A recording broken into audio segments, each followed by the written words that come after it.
have with me Helen Lekavich of Floodlothian, Midlothian, and your home has been directly impacted yet again, correct? Tell me a little And bit. Can you tell me what's happened? sure. So I've been here since 1988, and we used to call every time this happened, which was significant amounts of water, more than a foot at my particular house. I have 12 houses on my square block. We're inundated by a creek that's 10 blocks away. So the long and the short of it is 7 years ago, we decided to work on this ourselves and pursued working with the village. Had to go beyond that because we really couldn't get the help we needed. So a year and a half into that pursuit, one of the trustees was willing to help us. And as you know, we were able to work with Center for Neighborhood Technologies. We'd already been forming relationships with Metropolitan Water Reclamation, the Army Corps of Engineers, Illinois Department of Natural Resources, a lot of conversations with IEMA. And so what we found out is that our problem wasn't really ever reported or documented. So the burden of proof was on us. And that's what makes this really hard. As volunteers, we have been consistent with our approach, with wanting to be a part of a solution, providing evidence. And there was a time where I was going to 9 meetings a month. Eventually, I was serving on 5 steering committees. And we've learned a lot about our problem, how it occurs. And what made yesterday very upsetting to us is we used to have the effects of a 100-year storm during a 3-inch rain. And we learned a lot of ways to manage that. We have secured a flood control project. The project, the design, the study, all totaling are in the $9 million range. And that is, to my understanding, 50% done. And as of right now, still under construction, but we've been in awe watching the difference in some of our storms until yesterday. Now we have 12 rain gauges. Can I just interrupt? And could you just tell me a little bit about what actually has what happened yesterday, just so that people get a sense of? Sure. They haven't seen the photos, so just explain what happened yesterday. So we're part of COCO-RAS, the Cook County Rain, Hail, and Snow Measuring Network. So we know that it was 3.7 inches of rain. We used to get horrible flooding with a 3-inch rain in 24 hours. So certainly with a 50% project done to alleviate flooding on my watershed, we were very surprised. So I went out at 10:30. Yeah. Did it enter your home? In the evening, it started coming through the walls. So I'm standing, how do I explain this? The water comes from 10 blocks away, and it comes from behind my house to inundate. At that point, it's already traveled through all of the homes behind me on my square block. 12 houses take an enormous amount of burden. Over the years, we've had a lot of, I'm going to call erosion. There's 300-foot lots behind me, and the erosion has caused what we now refer to as a soup bowl.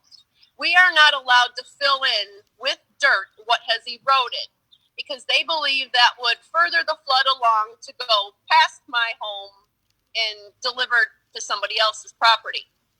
So normally what happens in the last recent years since we've been working on it is the village sets up a big municipal pump and we start to empty the so-called soup bowl so that when we're inundated by the creek overflow, the goal is to keep everything away from the structures. And sometimes that's not even good enough, but it's certainly better than letting it come into every structure.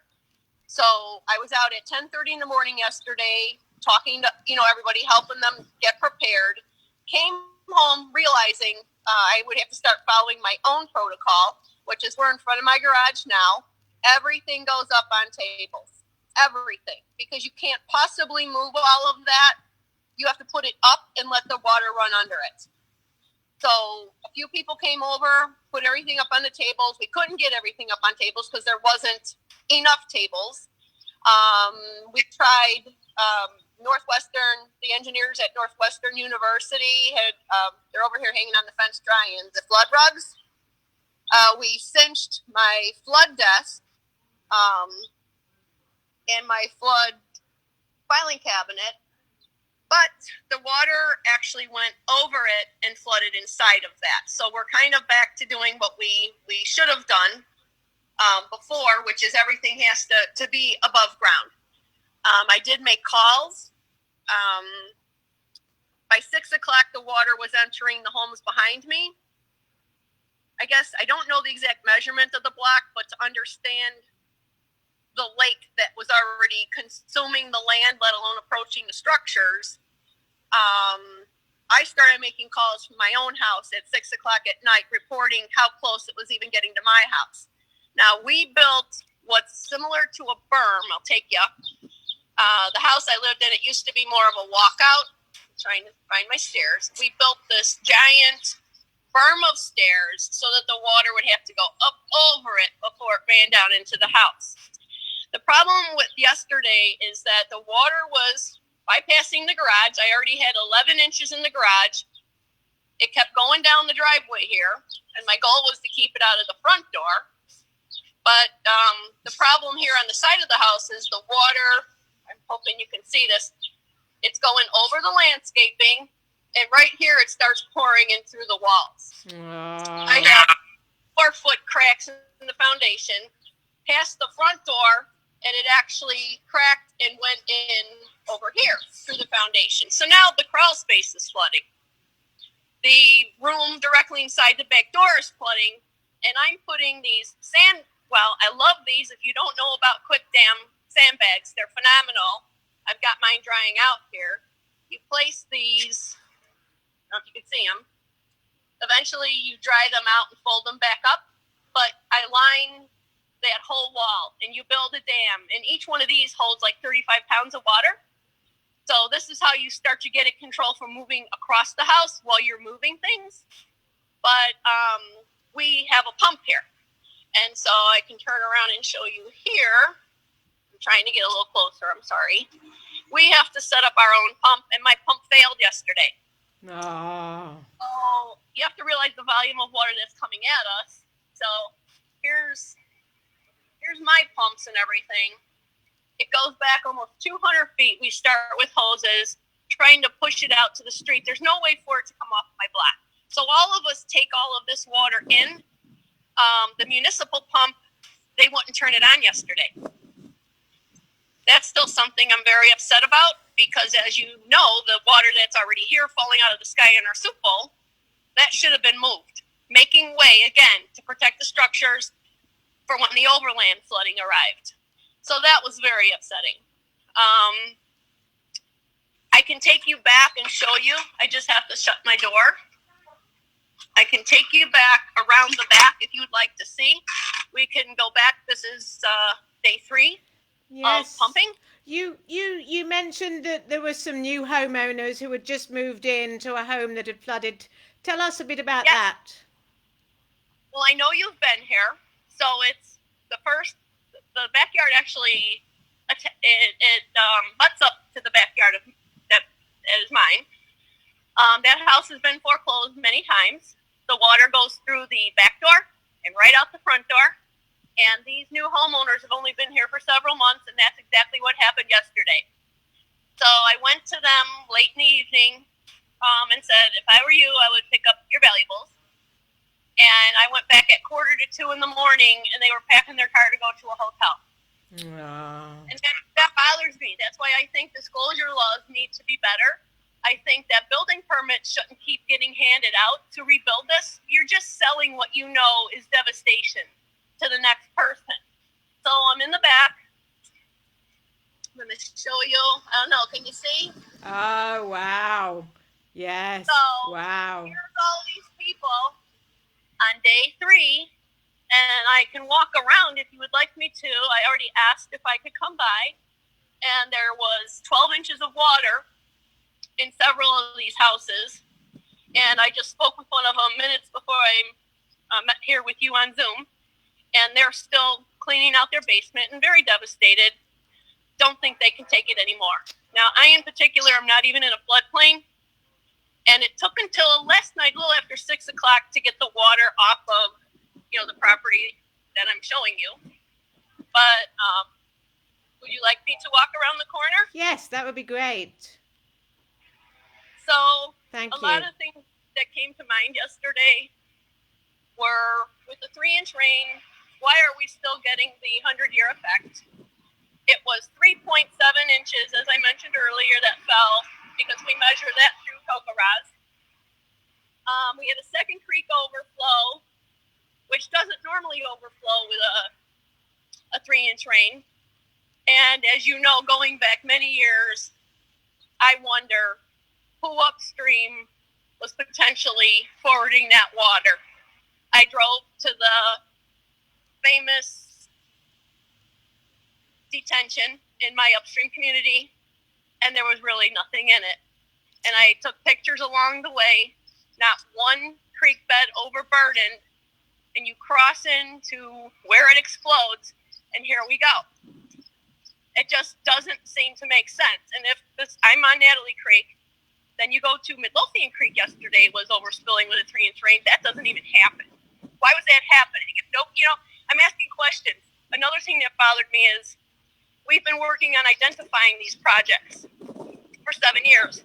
The burden of proof is on residents. And here's where it comes back to my leadership. We work on all of these projects that are, well, first of all, the evidence of a need for a flood relief project. Then you move into we're identifying the need for a project and potential solutions for these problems. And yesterday, why am I out documenting? Why didn't my village leader call the village engineers and say, get out there? Because our public works, these guys are phenomenal. They're out here trying to save everybody, trying to do their job, trying to man the ship, keep the water under control, keep the blockages. Where were the village engineers? We identified projects. We have no evidence. They could have come and seen it live. They could have seen where it was coming from, where it's going, how much it is, what elevation is this, that, the other, why weren't they out here? Why isn't my village leader out here getting to know his problem? Still getting to know his problem. It doesn't make sense. So I think my battery is low, and I'm not clear why, but we are at this. I am now 3 doors behind where I live. Right. I know you've been oh wow, yes, I saw photos of people in boats. So I'm not sure. Are you seeing this? Yes, you bet. What's the blue thing? What? What's the blue thing down there? I see a blue. There's a blue hose attached to an orange pump, and the village didn't turn that pump on until 1 a.m., which was 6 hours after we were underwater. Do you know why they didn't turn it on? Pardon me? Do you know why they didn't turn it on? I don't feel good about talking about it right now. I did call. Right. And we know what works. Right. So we know that this needed to be on a long time ago, and it was not. Right. Let me see if one of these people is home. Oops.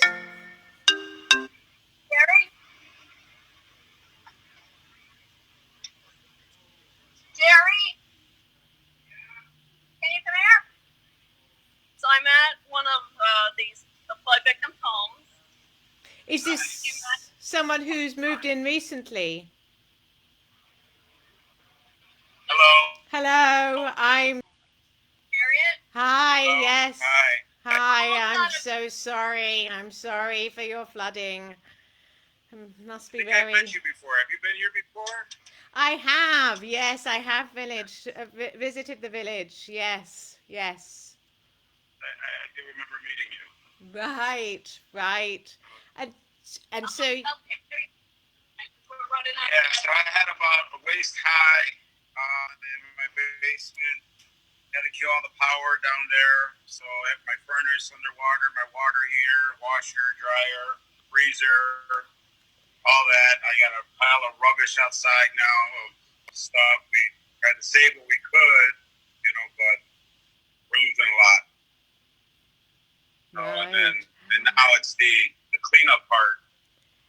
Where Oh my word. all the mud and the mess, and we're going to be tossing furniture again. And how many times has this happened before? Excuse me? Has this happened before? Oh, yeah. Well, not this bad. It's happened like this bad twice before. So this is the third time it's happened this bad where my basement was completely underwater. How many years? In the last, not even 15 years. Yeah, 3 times in the last 15 years, something like that. And then just regular rain, that any kind of rain, I get water in my yard and everything, which, just builds, and then before I know it, it's coming towards my property, So. And would you say that is their normal protocol? Not this time around. No, this time around, instead of leaving a pump out there like they normally do, when they started seeing it collect, they would come, throw a pump out, and just leave that one there. And they would run it. It would be running to try to, but this time they put it out there, let it run for a little bit, and they cut it off. And they said, and they didn't go back on for about a good another 10, 12 hours, something like that. Harriet, I'm so sorry. I need to go plug this phone in. So Okay. Yes, Thank Harry, you I'm so gonna run. much. I'm sorry for what you have to go through yet again. It's nice to meet you again. Thank you so much, Helen. Stay safe. We will be thinking of you. We really, really appreciate your time. Thank you for showing everyone. Thanks, Harriet. Have a good day. And you. Bye. Bye-bye.